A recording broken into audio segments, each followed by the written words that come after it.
আসসালামু আলাইকুম। সহজানের পথে ইউটিউব চ্যানেলে আপনাকে স্বাগতম। অরিশিয়ান সনদ দিয়ে জমি ক্রয়, এখন সেই জমি নামজারি হবে কি?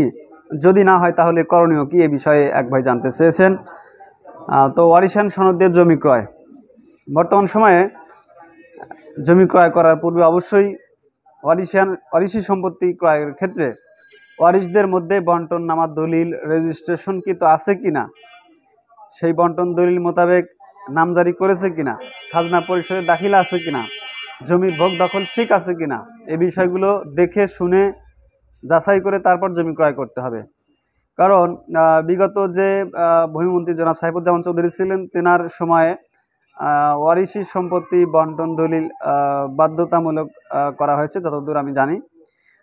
তো ভূমি অফিসে এই বিষয়ে আমরা ইতিমধ্যেই দেখতে পাচ্ছি বেশ কিছুদিন হলো যে ওয়ারিশান সম্পত্তির ক্ষেত্রে ওয়ারিশি সম্পত্তি ক্রয় করে নামজারি নিয়ে নানান ধরনের জটিলতা, দখল, এই বিষয়গুলো কিন্তু দেখা যাচ্ছে এবং ভূমি অফিস থেকেও নামজারি দিচ্ছে না, বিভিন্ন রকমের সমস্যার কথা বলছে।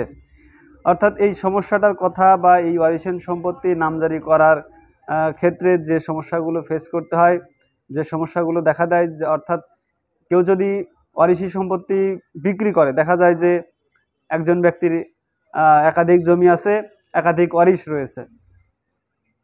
তো এই একাধিক ওয়ারিশ প্রত্যেক দাগে অর্থাৎ প্রত্যেক জমিতে প্রত্যেকেরই কিন্তু অংশ থাকে। যেহেতু ওয়ারিশ হিসাবে প্রাপ্ত সম্পত্তি, উত্তরাধিকার মূল্যে প্রাপ্ত সম্পত্তি, এক দাগে দেখা গেল যে ভালো সাইড, একটা জমি যেটা ভালো জমি অথবা একটা জমির যে ভালো সাইড সেটা উল্লেখ করে কেউ একজন বিক্রি করে দিল। এখন যে জমি কিনে নিলেন, ওনার দলিলটা রেজিস্ট্রেশনও হয়ে গেল, কিনে নিলেন, সব কিছুই হয়ে গেল, নামজারিও হয়ে গেল, কিন্তু সহ উত্তরাধিকার যারা আছে তিনি কিন্তু এই বিষয়টা জানেন না যে জমিটা আসলে ভালো সাইডটা উল্লেখ করে আমার আরেক ভাই বা আমার আরেকজন জমিটা বিক্রি করে দিছে। তো যখন এটা জানাজানি হয় তখন কিন্তু মিসকেস হয় বা একটা ঝামেলা বা বিরোধ কিন্তু দেখা দেয়। তো এই যে একটা সমস্যা, যে একাধিক ওয়ারিশ থাকার পরে এক দাগে এক ভালো সাইডটা উল্লেখ করে অথবা যে জমিটা ভালো সেই জমিটা একজন আরেকজনের কাছে বিক্রি করে দিল, এভাবে নিজেদের মধ্যে কিন্তু একটা বিরোধ দেখা দেয়, যার কারণে এই আইনগতভাবে বা ভূমি অফিসগুলোতে এই ওয়ারিশি সম্পত্তি নামজারি দিতে চায় না। তো এখনও সাধারণত একটা হিসাব, আপনি যদি এরকম, আপনার অবস্থা যদি এরকম হয় যে আপনি যার থেকে জমি কিনেছেন তিনি ওয়ারিশ হিসাবে জমিটা পেয়েছেন, অর্থাৎ কোনো ভূমি মালিক তিনি তার সম্পত্তি যা আছে একজন উত্তরাধিকার রেখে, যদি এমন হয় যে একমাত্র কন্যা অথবা একমাত্র পুত্র এভাবে রেখে মারা গেছেন, তেনার ওয়ারিশ হিসেবে প্রাপ্ত যে ব্যক্তি থাকবেন উনি সেই ওয়ারিশান সনদ দিয়ে জমিটা বিক্রি করে দিচ্ছেন। যার কাছেই বিক্রি করুক, এক দাগে অথবা একাধিক দাগে যে সাইড থেকে উল্লেখ করুক, তিনি কিন্তু সেই দলিল গ্রহীতা তিনি কিন্তু নামজারি করে নিতে পারবেন, যেহেতু অন্য কোনো বিরোধ নাই, অন্য কারোর কোনো আপত্তি নাই, যেহেতু একজন ওয়ারিশ। কিন্তু সমস্যাটা হয়ে যায় যখন একাধিক ওয়ারিশ থাকে। যদি এমন হয় যে আপনি কোনো এক ব্যক্তির একাধিক ওয়ারিশ রয়েছে, অর্থাৎ দুইটা ছেলে তিনটা মেয়ে এরকম আছে, একাধিক ওয়ারিশ যদি থাকে, সেক্ষেত্রে দেখা গেল যে একটা 10 শতক জমি আছে, আপনি সেখান থেকে যার থেকে জমি ক্রয় করেছেন তার একাধিক ওয়ারিশ থাকার পরেও দেখা যাচ্ছে ওই এক দাগে তিনি যতটুকু বিক্রি করেছেন অংশ অনুযায়ী তিনি ওই দাগে অতটুকু পান, সেক্ষেত্রে আপনি নামজারি আবেদন করলে নামজারিটা হয়ে যাবে। সাধারণত এক্ষেত্রে সমস্যা হয় না, কিন্তু সমস্যাটা বেশি দেখা যায় যখন দেখা যায় যে 5 জন ওয়ারিশ আছে, 5টা জমি আছে অথবা একটা জমি আছে। মোট কথায় আপনি একাধিক ওয়ারিশ যারাই থাকুক, শুধুমাত্র একজনের থেকে এক দাগের পুরো অংশ জমি আপনি ক্রয় করেছেন, এই ক্ষেত্রে আপনাকে নামজারি দেবে না। বর্তমানে আমার জানা মতে একেবারেই নামজারি ভূমি অফিস থেকে দেয় না।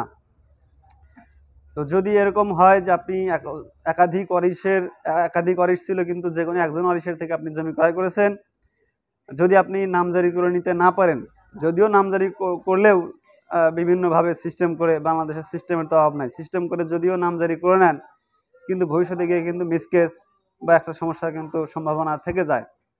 দেখা গেল পরবর্তী রেকর্ড আসলে আপনি ভোগ দখলে থাকলেন, কারো কোনো আপত্তি নাই, আপনি পরবর্তী রেকর্ডটা করে নিতে পারলেন। কিন্তু যদি আপনি নামজারি করে নিতে না পারেন, ভূমি অফিস থেকে নামজারি না দেয়, অর্থাৎ আমি বলতে চাচ্ছি ক্লিয়ার করে, সেটা হচ্ছে যে আপনি ওয়ারিশ হিসেবে যিনি জমি মালিক হয়েছে তার থেকে আপনি জমি কিনেছেন, আপনার দলিল আছে, আপনি ভূমি অফিসে গিয়ে নামজারি করতে পারছেন না, এক দাগের পুরো অংশ ক্রয় করেছেন, একাধিক ওয়ারিশ থাকার পরেও আপনি একজনের থেকে এক দাগের পুরো অংশ জমি ক্রয় করেছেন, আপনাকে কোনোভাবে নামজারি দিচ্ছে না, হচ্ছে না। সাধারণত আমার জানা মতে অনেকগুলো অফিসে এখনো সিস্টেমের মাধ্যমে দেয়। কিন্তু যদি মোট কথা হয়, যদি আপনি নামজারি করতে না পারেন তাহলে আপনি আরও যারা ওয়ারিশ যারা আছে, অর্থাৎ আপনি কোন এক মালিকের 4 জন ছেলে আছে, যে কোনো একজন ওয়ারিশের থেকে আপনি জমি ক্রয় করেছেন, যেহেতু আপনি নামজারি করতে পারছেন না, বাকি 3 জন যারা ওয়ারিশ আছে তারা যদি সেই জমি ওয়ারিশান সনদ দিয়ে বিক্রি করতে চায় তাহলে কিন্তু তারাও নামজারি এক দাগে পুরো অংশ করতে পারবে না, কারণ প্রত্যেকেই প্রত্যেক দাগে সমান সমান অংশ বা হিস্সা অনুযায়ী কিন্তু সবাই কিন্তু প্রত্যেক দাগে দাগে পায়। তো তারাও কিন্তু বিক্রি করতে পারবে না, বিক্রি করতে যদিও দলিল হবে কিন্তু নামজারি করতে পারবে না এক দাগের পুরো অংশ। যাই হোক, তারাও কিন্তু একটা জটিলতায় পড়ে যাবে। সুতরাং আপনি যদি এরকম কোনো সমস্যায় পড়ে থাকেন তাহলে ওই যে সহ উত্তরাধিকার যারা ছিল অর্থাৎ 4 জন ওয়ারিশ ছিল, যে কোনো একজনের থেকে আপনি জমি ক্রয় করেছেন, তাহলে বাকি 3 জন যারা 3 জন 5 জন যারাই থাকুক না কেন তাদেরকে এই বিষয়টা জানান। যেহেতু আপনার জমিটা নামজারি হচ্ছে না, তাদের সাথে এই বিষয়গুলো পরামর্শ করেন যে আমার জমিটা ক্রয় করেছি, তো এখন নামজারি হচ্ছে না, আমরা মিলে একটা বন্টন দলিল করে নেই। অর্থাৎ যদি আপনি ওয়ারিশ সূত্রে প্রাপ্ত সম্পত্তি নামজারি করতে না পারেন, আপনার ভূমি মালিক যদি জীবিত থাকে অথবা মৃত যাই হোক থাকুক না কেন, সহ উত্তরাধিকার যারা ছিল তাদের সাথে আপনি বিষয়গুলো নিয়ে একটা বন্টন দলিল করে নেন। বন্টন দলিল করার পর আপনি নামজারি করে সে অনুযায়ী খাজনা ভূমি উন্নয়ন কর পরিশোধ করে রাখুন। যে বিষয়ে যদি আপনার আরও কোনো প্রশ্ন মতামত থেকে থাকে, সমস্যা হয়ে থাকে, সে অবশ্যই আমাদের ভিডিও নিচে কমেন্ট বক্সে লিখে জানাবেন। আমরা প্রতিটি কমেন্টে রিপ্লাই দিয়ে থাকি এবং প্রয়োজনে সেই মতো ভিডিও তৈরি করে থাকি। আসসালামু আলাইকুম।